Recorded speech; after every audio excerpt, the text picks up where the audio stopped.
ഒമാനിലെ പള്ളിയിൽ നടന്ന വെടിവയ്പിൽ 5 പേർ മരിച്ചതായാണ് സൂചന ഇപ്പോൾ ലഭിക്കുന്നത്. 700ഓളം പേർ പള്ളിക്കകത്ത് കുടുങ്ങിക്കിടക്കുന്നതായും അറിയുന്നുണ്ട്.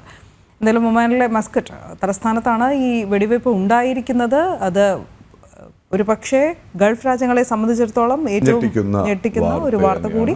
ഒമാൻ റോയൽ പോലീസ് അന്വേഷണം ആരംഭിച്ചതായി പറയുന്നുണ്ട്. ഐസൺ, ഈ വാർത്തയുടെ വിവരങ്ങൾ അറിയണം. കാരണം ഒമാനിൽ അതും ആരാധനാലയത്തിനുള്ളിൽ ഇത്തരത്തിൽ ഒരു വെടിവയ്പ് എങ്ങനെ ഉണ്ടായി, എന്തൊക്കെയാണ് അറിയാൻ കഴിയുന്നത്? തീർച്ചയായും അനു, ഈ വെടിവെപ്പ് സംബന്ധിച്ച വിവരങ്ങൾ, അതായത് എങ്ങനെയാണ് ഈ വെടിവെപ്പിന്റെ കുറെ പേർ കടന്നു കയറി വെടിവെച്ച് എതിർക്കുകയായിരുന്നു എന്നാണ് അന്താരാഷ്ട്ര മാധ്യമങ്ങളെല്ലാം തന്നെ, അല്ലെങ്കിൽ ന്യൂസ് ഏജൻസികളെല്ലാം തന്നെ റിപ്പോർട്ട് ചെയ്യുന്നത്. ഇതിന് പിന്നിൽ ആരെ എന്ന് സംബന്ധിച്ച ഒരു വിശദീകരണം റോയൽ പോലീസിന്റെ ഭാഗത്ത് നിന്ന് ഇതുവരെ ഉണ്ടായിട്ടില്ല എന്ന് തന്നെയാണ് വസ്തുത.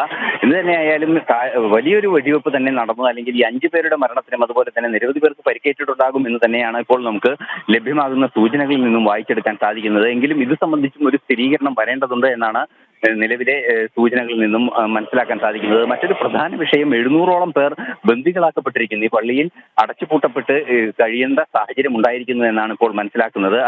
അതും തന്നെ ഏറെ ഗൗരവമുള്ള ഒരു വിഷയമാണ്. കാരണം പരിക്കേറ്റവർ അക്കൂട്ടത്തിലുണ്ടെങ്കിൽ അവരുടെ ജീവന് ഭീഷണി ഉണ്ടാകുന്ന സാഹചര്യം ഉണ്ടാകും.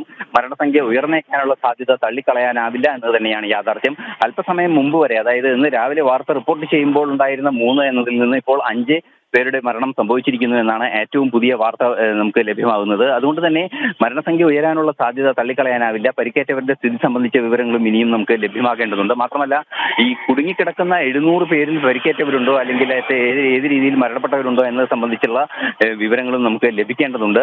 നിലവിലെ സാഹചര്യത്തിൽ ഗൗരവതരമായ ഒരു അന്വേഷണം തന്നെയാണ് ഒമാൻ റോയൽ പോലീസിന്റെ ഭാഗത്തു നിന്ന് നടന്നുകൊണ്ടിരിക്കുന്നത്. എങ്കിൽ കൂടി മറ്റ് കൂടുതൽ വിവരങ്ങൾ, അതായത് ആക്രമണത്തിന് പിന്നിൽ ആരാണ്, എന്താണ് ഇതിന്റെ ഉദ്ദേശം എന്നത് സംബന്ധിച്ചുള്ള വിവരങ്ങളൊന്നും തന്നെ ലഭ്യമായിട്ടില്ല. മാത്രമല്ല, ഇത്രയും മാരക പ്രഹരശേഷിയുള്ള ആയുധങ്ങൾ ഇങ്ങനെ സ്വാഭാവികമായി കൊണ്ടു നടക്കാനുള്ള ഒരു സാധ്യത എങ്ങനെ ഒമാനിൽ ഉണ്ടായി എന്നത് സംബന്ധിച്ചും അന്വേഷണം നടക്കുന്നുണ്ട്. ഒരുപക്ഷെ അന്താരാഷ്ട്ര ഏജൻസികളുടെ കൂടി സഹായത്തോടെ തുടരന്വേഷണം വേണ്ട ഒരു തീവ്രവാദ വിഷയമായി തന്നെ ഇതിനെ നിരീക്ഷിക്കപ്പെടുന്നുണ്ട്. എങ്കിൽ കൂടി മറ്റു വിശദാംശങ്ങളൊന്നും തന്നെ പുറത്തു വന്നിട്ടില്ല. നിലവിലെ സാഹചര്യത്തിൽ 5 പേരുടെ മരണം റിപ്പോർട്ട് ചെയ്തു എന്ന് തന്നെയാണ് അറിയാൻ സാധിക്കുന്നത്.